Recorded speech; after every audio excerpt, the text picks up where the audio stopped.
Hello nerds, welcome back to my channel. Today's video is going to be me picking out my spring TBR, and I'm going to be using some prompts that I've put into my TBR jar. I figured that I would do a TBR for the whole season because I'm notoriously bad at sticking to them, but I thought for a whole season I feel like I have a lot more confidence to actually read the books that I pick out because I have like at least 3 months to do it, right? I know for a fact that there is one book that I absolutely want to get to, and then I also have a current read that I feel like I need to finish this season. My current read is Alcestis by Katharine Beutner. This is a retelling of Alcestis by Euripides.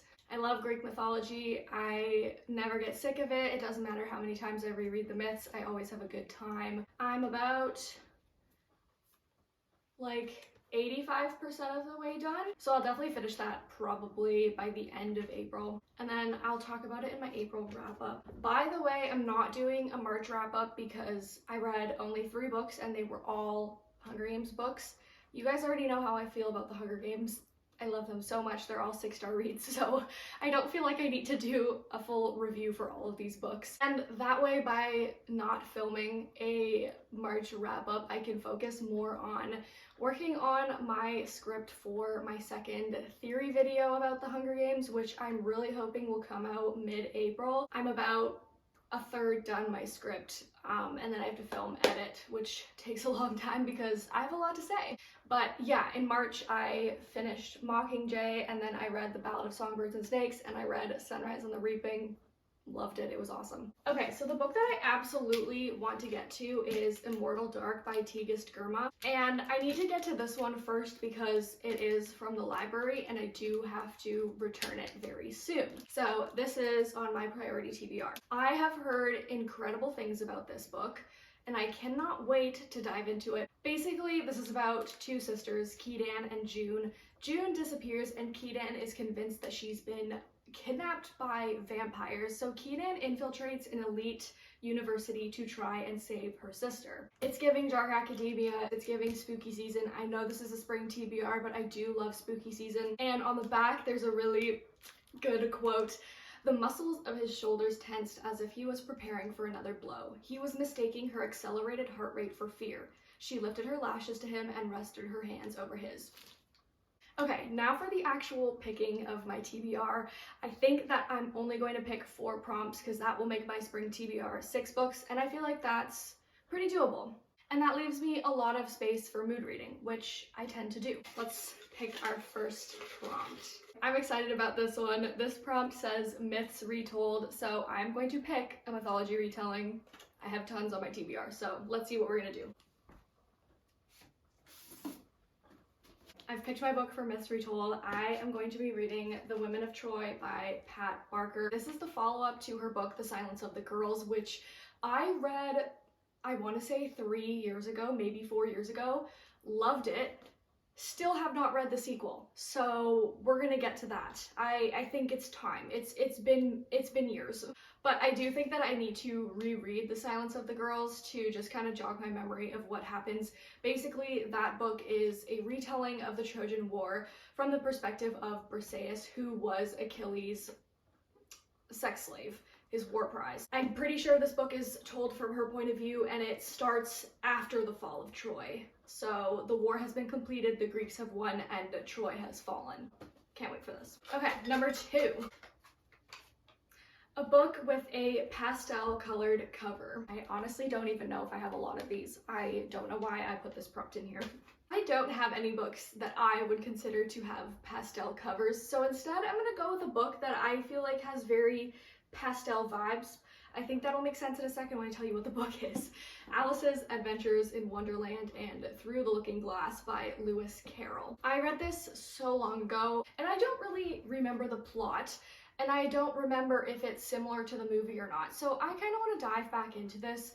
Also, a lot of people have been saying that this is good pre-reading for Catabasis by R.F. Kuang, which is coming out in August, because it's going to have very similar vibes.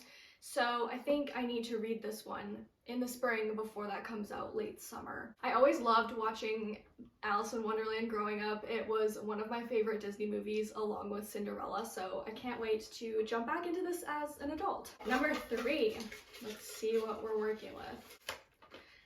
A book I want to annotate. I already know exactly which one I want to do this with. I wrote this with a very specific book in mind, and that book is The Secret History by Donna Tartt. The reason I want to annotate this is because I've heard that Donna Tartt pulls a lot of inspiration from Euripides. You can tell that I love Euripides since I'm reading a retelling of his play Alcestis. Specifically, I think this one pulls from The Bacchae, which is just a crazy play. Everybody dies. It's awesome. I love it. Under the influence of a charismatic classics professor, a group of clever, eccentric misfits at a New England college discover a way of thought and life, a world away from their banal contemporaries. But their search for the transcendent leads them down a dangerous path beyond human constructs of morality. The first line in this book is really what made me want to annotate it as well, because I feel like Donna Tartt is just an incredible author. I've never read any of her other work, but I don't know, based on this first line, she seems awesome. The snow in the mountains was melting and Bunny had been dead for several weeks before we came to understand the gravity of our situation. Banger of a first line, I'm hooked already. This is absolutely a book that I will be annotating. Last but not least, let's see what we're working with. An academic weapon book. I had also written this prompt with The Secret History in mind, so maybe I should pick a new prompt. I really want to read the book, can you tell? A book to pair with an iced tea or iced coffee. The book that I'm choosing to pair with an iced coffee or an iced tea is Peacocks of Instagram by Deepa Rajagopalan, and I'm now realizing that this kind of would have fit for the pastel covers. This book is about an underappreciated coffee shop server, that's why I picked this, haunted by her past, attracts thousands of followers on social media with her peacock jewelry. A hotel housekeeper up against a world of gender and class inequity quietly gets revenge on her chauvinist boss. And a foster child orphaned in an accident directly attributable to climate change brings down her foster father, an oil lobbyist, in spectator fashion.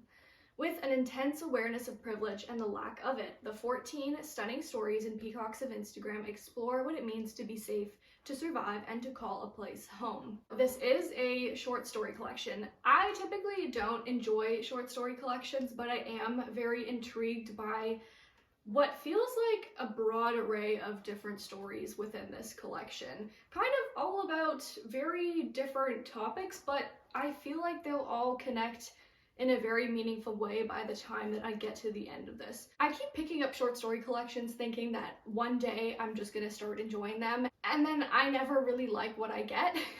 But maybe this will be the one that changes my mind. Maybe I will genuinely enjoy this. So I'm gonna add it to my TBR. Also, the cover just screams springtime. Okay, so this is my spring TBR. Peacocks of Instagram, The Secret History, gonna finish reading Alcestis, Alice in Wonderland, The Women of Troy, and then the book that I'm actually honestly really want to start today, Immortal Dark. Will I stick to this TBR? We'll just have to wait and see when I do my April, May, and June wrap-ups. Is June spring? What do you guys think? I'm from Canada, and so June is usually like pretty warm, but not that warm. I feel like summer for us is really July and August, so I kind of consider June to be spring, at least the first half of June before it really starts to heat up, but we'll see if I can finish these books in that time. Let me know what you guys are putting on your spring TBR, or books that you would like to get to in the springtime, or any books that you have on your TBR for April. I would love to hear it. I always love putting new books on my radar. I don't like to typically pick up super popular books. I like to kind of branch out and try new stuff. That is how I found some of my favorite books of all time. So please share what you will be reading. Also, let me know in the comments what genre you associate with the springtime. Personally, I associate it with romance. Interestingly, I have no romances on my TBR, but that is okay. I just don't really own any. So that is it for the video. Thank you so much, as always, for watching. I really appreciate you spending time with me. It means a lot. And with that being said, I will see you guys in the next one. Bye for now.